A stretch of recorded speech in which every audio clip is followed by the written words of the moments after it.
dadi wong lanang kuwi aja mung kaya Sadewa sing keminter, aja mung kaya Nakula sing mbagusi, aja mung kaya Janaka sing waton saguh, aja mung kaya Werkudara sing mung rasa mangane, aja mung kaya Puntadewa sing keladuk antenge.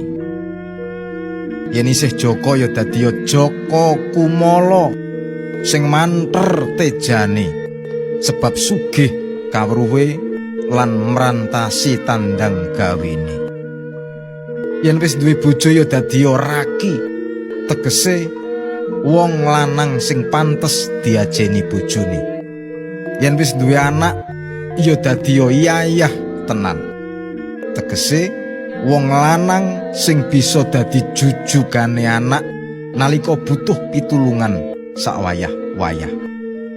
Yen wis duwe putu, buyut utawa canggah ya dadi simbah tenan, tegese wong lanang sing siyaga sowan sakwayah-wayah. Elinga, umur kuwi ana watese.